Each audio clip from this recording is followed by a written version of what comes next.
ஹாய்ஸ் நான் ஜெசோனா. இன்னைக்கு நம்ம எத பத்தி பார்க்க போறோம் அப்படின்னு பார்த்தீங்கன்னா, ஈரான் பெண்கள் எப்படி இருப்பாங்கன்னு நெனச்சு கூட பார்க்க முடியலங்க. ஒரு பக்கம் ஈரான்ல பொருளாதார வீழ்ச்சிக்காக போராட்டம் நடந்துட்டு இருக்குது. மறுபக்கம் ஈரான் பெண்கள் நாங்க ஹிஜாப் அணிய மாட்டோம் அப்படிங்கிற மாரி போராட்டம் பண்ணிட்டு இருக்காங்க. ஒரு பக்கம் அமெரிக்கால இருந்து என்ன சொல்றாங்க அப்படின்னு பார்த்தீங்கன்னா, ஈரான்ல அமெரிக்கர்கள் இருக்கிறீங்க அப்படின்னு பார்த்தீங்கன்னா, உடனடியாக வெளியேறுங்க. அப்படிங்கிற மாரி சொல்றாங்க. இந்திய நாட்டுல இருந்து ஈரான்ல என்ன சொல்றாங்க அப்படின்னு பார்த்தீங்கன்னா, அதே சேம் தான். இந்தியர்கள் ஈரான்ல இருக்கிறாங்கன்னா, அவங்க உடனடியாக நாட்ட விட்டு வெளியேறுங்க. இல்லன்னா சேஃபா இருங்க. அப்படிங்கிற மாதிரி சொல்றாங்க. என்னதான் நடக்குது இந்த ஈரான்ல? முக்கியமா பெண்கள் ஏன் ஹிஜாப் அணிய மாட்டோம் அப்படிங்கிற மாதிரி போராட்டம் பண்றாங்க. இதெல்லாம் பத்தி தான் இந்த வீடியோல நம்ம டீட்டெயிலா பார்க்க போறோம். இந்த வீடியோக்குள்ள போறதுக்கு முன்னாடி இந்த வீடியோ பத்தின கருத்து ஏதாவது உங்களுக்கு இருந்துச்சுன்னா தாராளமா கமெண்ட்ல சொல்லுங்க. ஏன்னா உங்களுடைய கமெண்ட்ட பார்த்துட்டு தான் நாங்க நெக்ஸ்ட் வீடியோ இன்னும் பெஸ்ட்டா எடுக்கிறதுக்கு ரொம்பவே யூஸ்ஃபுல்லா இருக்கும். வாங்க வீடியோக்குள்ள போய் பார்த்து தெரிஞ்சுக்கலாம். ஈரான்ல இந்த போராட்டம் எப்போ தொடங்கிச்சு அப்படின்னு நம்ம பார்த்தோம் அப்படின்னு பார்த்தீங்கன்னா, டிசம்பர் லாஸ்ட்லயே தொடங்க ஆரம்பிச்சது. என்ன காரணத்தினால போராட்டம் பண்ண ஆரம்பிச்சாங்க அப்படின்னு பார்த்தீங்கன்னா, ஈரான்ல இருக்கிற பொருட்கள் எல்லாமே விலைவாசிகள் அதிகமாயிடுச்சு. வேலை இல்லாம ஆயிடுச்சு. சம்பளம் குறைவு. என்ன பண்றாங்க அப்படின்னு பார்த்தீங்கன்னா, அந்த நாட்டு மக்கள் திண்டாடுறாங்க. உணவுப் பொருட்கள் வாங்குறதுக்கு கஷ்டப்படுறாங்க. உடனடியாக என்ன பண்றாங்க அப்படின்னு பார்த்தீங்கன்னா, நம்ம போராட்டம் பண்ணிருவோம்.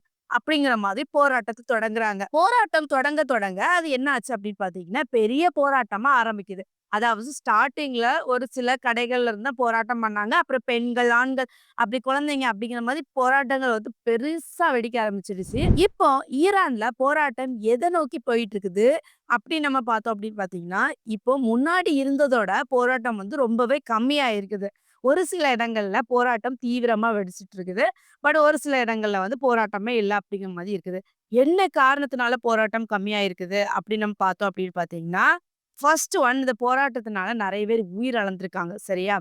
நெறைய பேர் இறந்ததுனால இந்த போராட்டத்த நெறைய பேர் தவிர்க்கிறாங்க. குறிப்பா என்ன அப்படின்னு பார்த்தீங்கன்னா, இந்த அங்க உள்ள இணையதளத்த அப்புறம் தொலைபேசி பேச முடியாத அளவுக்கு கான்டாக்ட்டே பண்ண முடியாத அளவுக்கு அவங்க கட் பண்ணி வச்சிருக்காங்க. இன்டர்நெட் சேவைகள் எல்லாமே. இதனால என்ன ஆகுது அப்படின்னு பார்த்தீங்கன்னா, அ யாருமே கான்டாக்ட் பண்ணி போராட்டம் இங்க நடக்குது வாங்க அப்படிங்கிற மாரி கூப்பிட முடியல. அந்த அளவுக்கு அங்க போயிட்டு இருக்குது. காரணம் அதனால தான் போராட்டம் அங்க கம்மியா இருக்குது. மத்தபடி ஈரான்ல விலைவாசிகள் கம்மியாகும் அப்படிங்கிற மாரி எதுவுமே இல்ல. அங்க இன்டர்நெட் சேவைகள் எல்லாமே ஸ்டாப் பண்ணி வச்சிருக்காங்க. அத நெறைய பேர் வீடுகளுக்குள்ளே இருக்கிறாங்க. சரியா? இப்போ பெண்கள் என்ன காரணத்தினால ஈரான்ல போராட்டம் அதிகமா பண்ணிட்டு இருக்கிறாங்க? யான் அப்படின்னு பார்த்தீங்கன்னா, அதாவது பெண்கள் முக்கியமா அதுல என்ன சொல்றாங்கன்னா, அந்த போராட்டத்துல நாங்க ஹிஜாப் அணிய மாட்டோம். அப்படிங்கிற மாதிரி ஹிஜாப்ப தூக்கி எறிஞ்சு, அவங்களுடைய முடிய கட் பண்ணி தூக்கி எறிஞ்சு எரிக்கிறாங்க. எரிச்சு என்ன பண்றாங்கன்னா, நாங்க ஹிஜாப் போட மாட்டோம் அப்படிங்கிற மாதிரி எங்களுக்கு ஃப்ரீடம் வேணும் அப்படிங்கிற மாரி போராட்டம் பண்றாங்க. அவங்க பண்றதுக்கு முக்கிய காரணம் என்ன அப்படின்னு பார்த்தீங்கன்னா, அதுக்கு பின்னாடி ஒரு கதை இருக்குது. அது என்ன கதை அப்படின்னு பார்த்தீங்கன்னா, 2022ல கதை தொடங்குது. 2022ல ஒரு 22 வயசு பெண். அந்த பெண்ணோட பேர் என்ன அப்படின்னு பார்த்தீங்கன்னா, ஜினா. அந்த பெண் என்ன பண்றாங்க அப்படின்னு பார்த்தீங்கன்னா, தெஸ்ரா நகருக்கு வாராங்க. ஹிஜாப் அணிஞ்சுகிட்டு வாராங்க. சரியா? அப்போ அந்த பகுதிய சேர்ந்த அங்க போயிட்டு இருந்த போலீஸ் அதிகாரிகள் என்ன பண்றாங்க அப்படின்னு பார்த்தீங்கன்னா, அந்த பெண்ண கைது பண்றாங்க.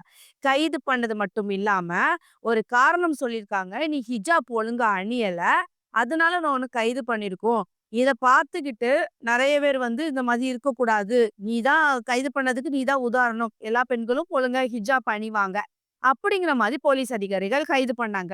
கைது பண்ண போலீஸ் அதிகாரிகள் என்ன பண்ணாங்க அப்படின்னு பார்த்தீங்கன்னா, இந்த பொண்ண சித்திரவதைப்படுத்தி அடிச்சிருக்காங்க. சரியா? ஹிஜாப் ஒழுங்கா அணிவியா? அணிவியா? அப்படிங்கிற மாதிரி சொல்லி என்ன பண்ணுவாங்கன்னா, சித்திரவதைப்படுத்தி அ அடிச்சிருக்காங்க. அடிச்ச அடியில இந்த 22 வயசு பெண் ஜினா இந்த பெண் என்ன பண்றாங்கன்னா, கோமா ஸ்டேஜ்க்கு போறாங்க.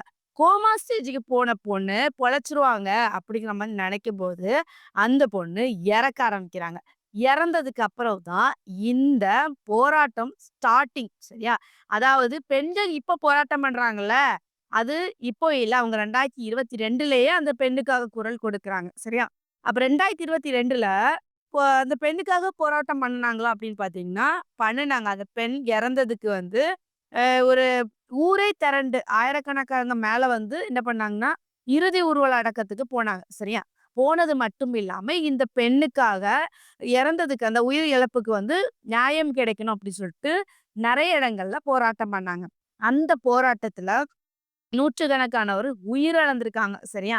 ஆயிரக்கணக்கான மேல் வந்து அரெஸ்ட் ஆயிருக்கிறாங்க. அப்படி ஒரு பெரிய கலவரமா தான் அந்த டைம்ல வெடிச்சிருக்கு. சரியா? மாதம் மாதமா வெடிச்சிருக்குது. அது என்ன ஆச்சு அப்படின்னு பார்த்தீங்கன்னா, நியாயமே கிடைக்கும் கிடைக்கும்னு பார்த்தாங்க. பட் கிடைக்கல. அது கொஞ்சம் கொஞ்சமா குறைஞ்சு குறைஞ்சு இப்போ பொருளாதார வீழ்ச்சிக்காக போராட்டம் நடக்குதுல்ல. இந்த போராட்டத்தோட பெண்கள் வந்து நாங்க ஹிஜாப் அணிய மாட்டோம் அப்படிங்கிற மாதிரி தங்களுடைய அணிஞ்சிருந்த ஹிஜாப கழட்டி தூக்கி வீசி, முடிய கட் பண்ணி, தூக்கி எறிஞ்சு எரிச்சு, இந்த மாதிரி பெண்கள் தீவிரமா போராட்டம் பண்றாங்க. எங்களுக்கு ஃப்ரீடம் வேணும். ஹிஜாப் தான் எங்களுக்கு வந்து ஃப்ரீடம் கிடையாது. எங்களுக்கு ஃப்ரீடம் வேணும் அப்படிங்கிற மாரி பெண்கள் வந்து குரல் கொடுத்து போராட்டம் பண்றாங்க.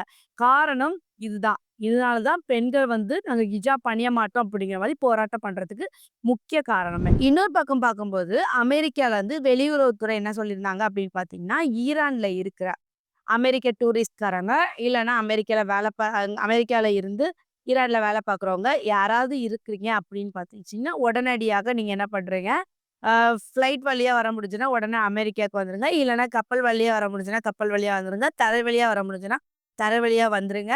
எப்படியாவது வந்துருங்க அப்படிங்கிற மாதிரி அமெரிக்க வெளியுறவுத்துறையிலருந்து சொல்லியிருக்காங்க. சரியா? இந்தியாலருந்து என்ன சொல்லியிருந்தாங்க அப்படின்னு பார்த்தீங்கன்னா, அதே சேம் இந்திய தூதரகம் வந்து அதாவது ஈரான்ல இருக்க இந்திய தூதரகம் என்ன சொன்னாங்க அப்படின்னு பார்த்தீங்கன்னா, ஈரான்ல மொத்தம் கிட்டத்தட்ட 9,000 பேர் இந்தியர்கள் இருக்கிறாங்க. அவங்க உடனடியாக இந்தியாவுக்கு திரும்பி வந்துருங்க. இல்ல உங்களால வர முடியல அப்படின்னு இருந்துச்சுன்னா, நீங்க என்ன பண்ணீங்க, சேஃபா இருங்க. போராட்ட களத்துக்கு நீங்க போகாதீங்க. அங்க தவிர்த்துருங்க. குறிப்பா நீங்க இருக்கிற இடத்துல என்ன நடக்குது அப்படிங்கிற மாரி தகவல் தருங்க. அங்க வந்து ரொம்ப போராட்டம் வெடிக்குது அப்படின்னா, உடனடியாக இங்க தகவல் தந்துருங்க. நாங்க அதுக்கான நடவடிக்கை எடுப்போம். குறிப்பா இன்னொன்னு என்ன சொல்றாங்கன்னா, இந்தியால இருந்து ஈரானுக்கு போறவங்க அப்படிங்கிற மாரி இருக்குன்னா, பட் இப்ப போவான்டா போராட்டம் முடிஞ்சதுக்கு அப்புறம் போனா போதும் அப்படிங்கிற மாரி தகவல் குடுத்துருக்காங்க. அது மட்டும் இல்லாம ஈரான்ல இருக்கிற இந்தியர்கள் வந்து பாஸ்போர்ட்டு எல்லாமே கையில அடையாள அட்டை எல்லாமே பத்திரமா கையில எடுத்து வச்சுடுங்க. எப்போனாலும் தயார் நிலையில இருங்க அப்படிங்கிற மாரி சொல்லியிருக்காங்க. சரியா? அது மட்டும் இல்லாம அவங்களுக்கு ஏதாவது பிரச்சனை, ஏதாவது தேவை அப்படின்னா ஒரு ஹெல்ப்லைன் குடுத்துருக்காங்க. அந்த நம்பருக்கு கான்டாக்ட் பண்ண சொல்லியிருக்காங்க. இந்த மாதிரி வந்து இந்தியால இருக்கிற தூதரகம் என்ன பண்ணியிருக்காங்க அப்படின்னு பார்த்தீங்கன்னா, ஈரான்ல இருக்கிற இந்தியர்களுக்கு வந்து இந்த மாதிரி தகவல் குடுத்துருக்காங்க. இல்லன்னா முடியலன்னா வெளியேறுங்க அப்படிங்கிற மாரி சொல்லியிருக்காங்க. ஈரான்ல நடக்கிற பிரச்சனை மொத்தத்திலே இதுதான். அதாவது ஒரு பக்கம் வந்து பொருளாதார வீழ்ச்சிக்காக போராட்டம் நடந்துட்டு இருக்குது. இன்னொரு பக்கம் அப்படின்னு பார்த்தீங்கன்னா, பெண்கள் வந்து ஹிஜாப் அணிய மாட்டோம் அப்படிங்கிற மாரி போராட்டம் பண்றாங்க. அது எப்படின்னா, ஃப்ரீ ஈரான் அப்படிங்கிற மாதிரி பெண்கள் வந்து போராட்டம் பண்ணிட்டு இருக்கிறாங்க. இன்னொரு பக்கம் பார்த்தோம் அப்படின்னு பார்த்தீங்கன்னா, ஈரான்ல இருக்கிற அமெரிக்கர்கள் வந்து உடனடியா அமெரிக்காவுக்கு திரும்பி வந்துருங்க அப்படிங்கிற மாரி சொல்லிட்டு இருக்காங்க. அதே சேம் இந்தியா பக்கம் இன்னொரு பக்கம் பார்த்தோம் அப்படின்னு பார்த்தீங்கன்னா, இந்திய தூதரகத்துல இருந்து உடனடியாக ஈரான்ல இந்தியர்கள் இருந்தீங்கன்னா, உடனடியாக வெளிய வந்துருங்க அப்படிங்கிற மாதிரி அவங்களும் சொல்லிட்டு இருக்காங்க. அது மட்டும் இல்லாம, நீங்க வர முடியல அப்படிங்கிற மாரி சூழ்நிலை இருக்குன்னா, சேஃபா இருங்க. அது மட்டும் இல்லாம, ஈரான்ல இருக்கிற இந்திய தூதரகத்துக்கு தான் நீங்க எப்பவுமே கான்டாக்ட்ல இருங்க அப்படிங்கிற மாதிரி சொல்லியிருக்காங்க. இந்த வீடியோ பார்க்குற நீங்க, பெண்கள் வந்து ஹிஜாப் அணிய மாட்டோம் அப்படிங்கிற மாரி போராட்டம் பண்ணிட்டு இருக்காங்கல்ல, இத பத்தி உங்களுடைய கருத்து என்னவா இருக்கும்? உங்களுடைய கருத்த கமெண்ட்ல சொல்லுங்க. நெக்ஸ்ட் ஒரு வீடியோல சந்திக்கிறேன். பாய்.